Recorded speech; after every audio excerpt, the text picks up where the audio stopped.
Hello. Hey, Patrons. chatters. Chatters.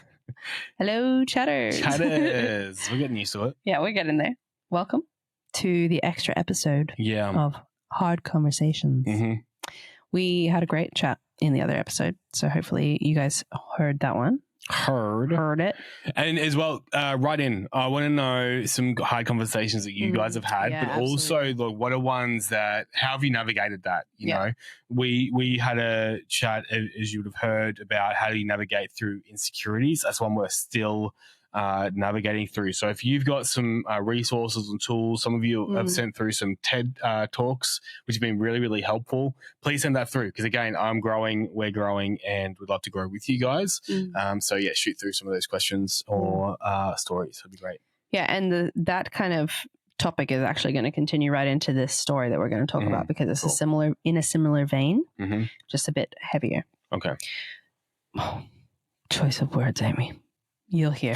You'll hear. Choice of words. Oh, no. All right.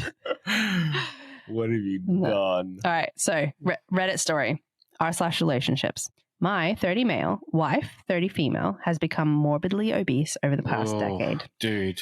And now she's considering I can't say this word, a bariatric surgery after continuously failing lifestyle changes.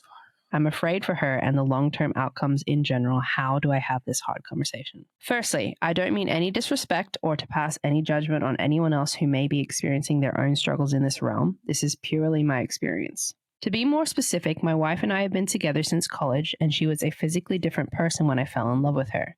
Fairly tall at 5'10", active and a little on the curvy side. I was head over heels and just so attracted to every bit of her being, physically and holistically. She had always suffered with chronic depression and anxiety, and their impacts and successful management have their peaks and valleys. At some point, poor eating habits, fast food, frequent snacking, eating out, sneaking sweets, etc., became enmeshed as a coping mechanism for her, and now I believe it to be just part of her nature.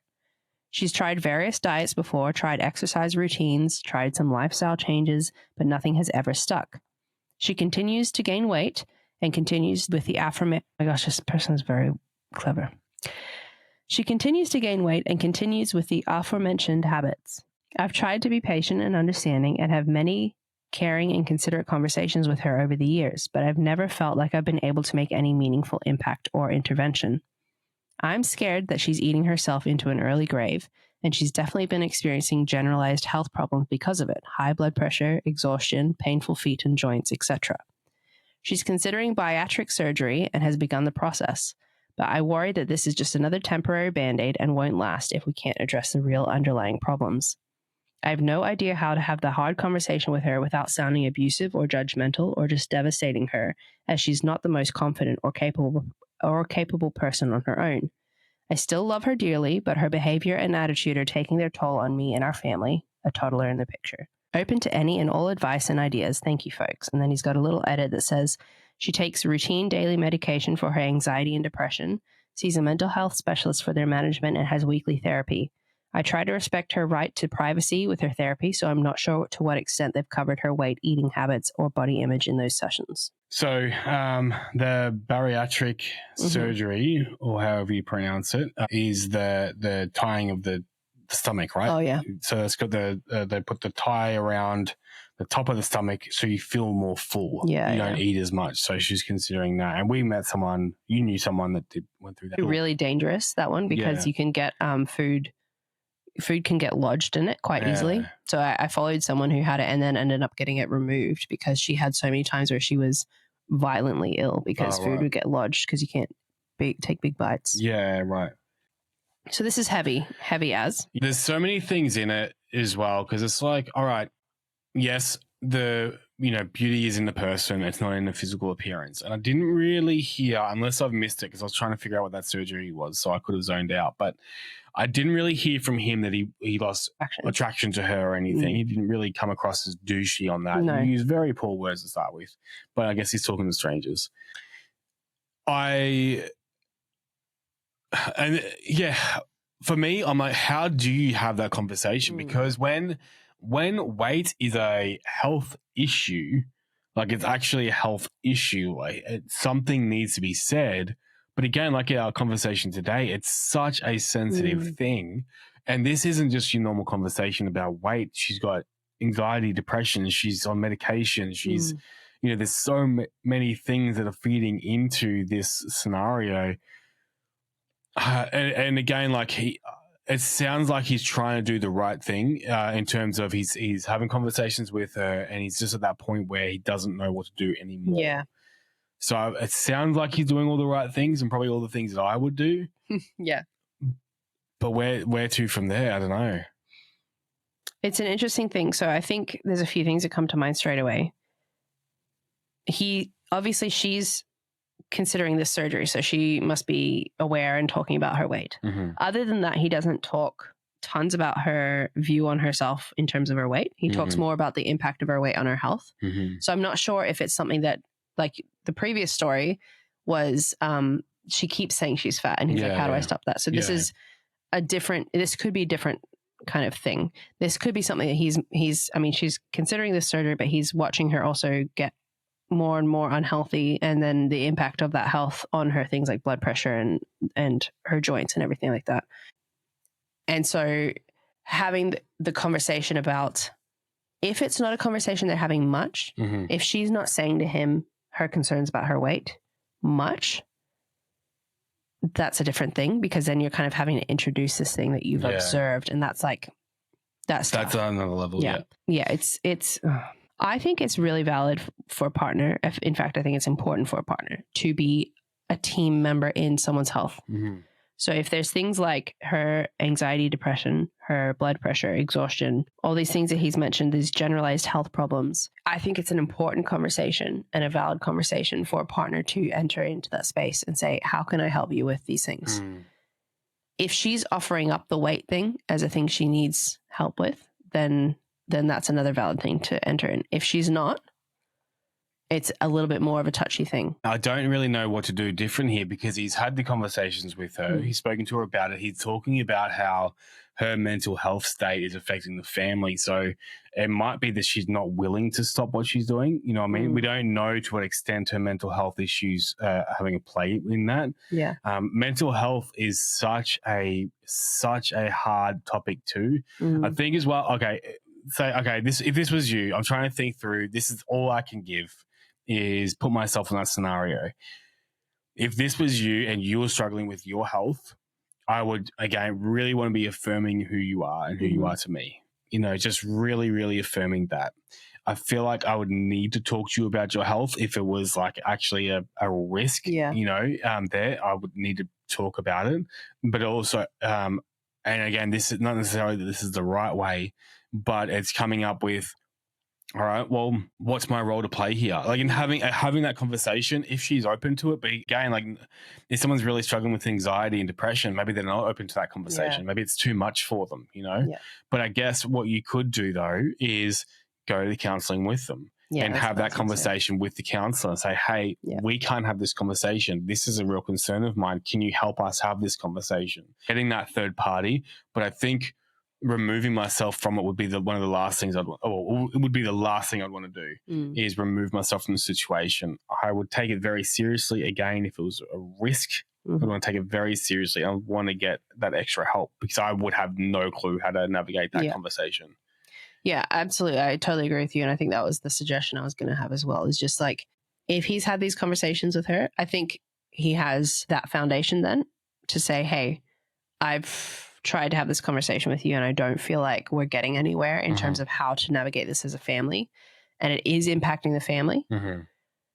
So we need to put something in place. So the next step for me would be, like, I know he says he tries to, give her privacy with her therapy, which I appreciate, but I actually think there's a really important part of bringing your partner in on that to some extent. And I was confused by that too. Yeah. So I think, and potentially it might be that she thinks he's not interested. If he's trying to just give her privacy, I don't know what that conversation's been, but I would definitely open up that. And I would say, I think we need to go to counseling together on this, because I need to know how, because I love you so much. And like you said, reaffirming her value to him. I love you so much. It is hurting me to see you hurting. And I'm okay and supportive of you exploring this surgery, but I also recognize that it's not just that. Like, that's not the problem. Like we've said before, my insecurities aren't because of my weight. Like my weight can be fixed or not, and that's not going to make my insecurities go away. It's the same here. If she's got insecurities going on or mental health stuff going on around this, that's not magically going to go away just because she's losing weight. It's just going to be a surface level thing. And so I think him saying, you know, it really hurts me to see you hurt this way, and I'm happy to support you exploring these things, but I also want to be working on this deeper. And so we need someone outside of us to be helping us with this, because I don't know how to do that.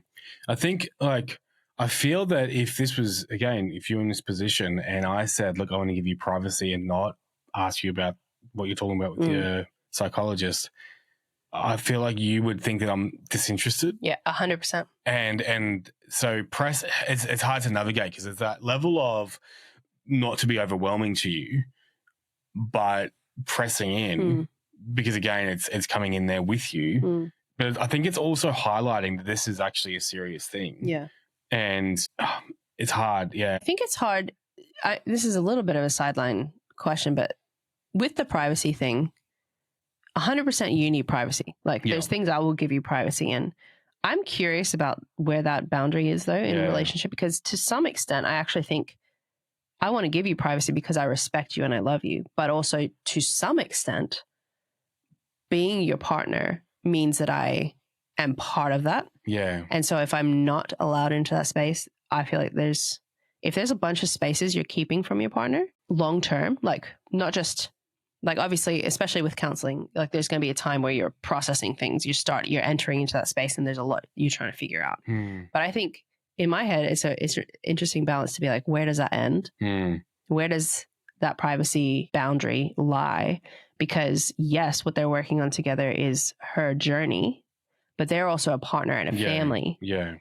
And so it's not just her journey. It's actually their journey. And so I actually would have long-term, if you were doing this to me, I think I would have long-term issues with, and I wouldn't just come out and be like, I need to know. But like, I don't think it would sit right with me to have that be the way we navigate those things. Yeah. Like, and not understanding, you know, like I feel like there's a whole other level there of not understanding what's going on, because a lot of his questions could be answered by knowing. Exactly. You know, and it could feel like a cop-out of like, well, no, I'm giving her privacy. I just don't need to go there. But I feel like he's hurt too. Oh, 100%. And that's what we need to understand as well. And I can completely relate that understand it would be hurtful for him too. I think what's complicated is that weight or health habits are very easy to see. They're easy to see as the problem. So he has attributed her depression and anxiety to these things. But he's also saying her weight is making these health things worse, which is true. It's not false. But it's when you're someone who wrestles with the emotional side of these things, like with my insecurities, my weight is a huge visible surface level factor, but it's not the actual deep stuff going on. Yeah. And so it's a delicate balance to not just be like, so he's saying, you know, I'm scared that this surgery is just going to be another Band-Aid on that thing, which is probably accurate. But it's the same with he's also said she's tried diets before, exercise routines before, lifestyle changes, and nothing has stuck. And so it seems like he's saying she's not succeeding. Even in his title, actually, he says continuously failing lifestyle changes. He is saying those lifestyle changes are the answer, but they're also surface level things. Yeah. And depression and anxiety impact so much of your life. And there's a large part of it where you are like paralyzed basically from moving, from being active in your life. And it's good that she's putting things in place to navigate that. And it's chronic depression and anxiety. So it's long term. So I think it's hard because you still have to be able to live your life. But yeah, I guess basically what I'm saying is, when you're coming at this conversation, it seems like he's doing a lot to be gentle and careful. But it also seems like he's more addressing the surface level things of it, which are valid because they are impacting. But when you're at this kind of mental health sort of stuff, it's not surface level. It's actually deep, deep, deep. Again, reinforcing why I think they would need to go to counseling together. He would need to be brought in on that process, because I think it's super important, especially when you have a kid. It's not just about you. It's not just about her. It's about your whole family and the vibe. Not the vibe, the whole family and the culture within your family and how you're supporting and loving each other. So it's not just, I'll let her do her thing. And it's okay to not have the answer. You know what I mean? Gosh. Like, we don't have the answer. No. That's what I mean. Like, so be okay with getting support and going to counselor together to help navigate that conversation, because that's a lot of, couples counseling is also, it's often seen as like the last resort. I'm like, man, no, this is going to the gym for a relationship. Like, get in there. If you can't work out how to navigate this conversation or grow in this area, go to the gym, go to get a counseling, get someone else to speak into that and give you guys the tools that you need to have that converson for the best outcome. Yeah, I mean, I feel like we just put too much of an expectation on ourselves that we need to be relationship experts. But we are nowhere near it to go to one. Yeah. But this is good. I think this ties in well with the other topics that we spoke on earlier. It's a lot of curiosity, it's a lot of empathy, it's a lot of really trying to get behind and support and work on that together.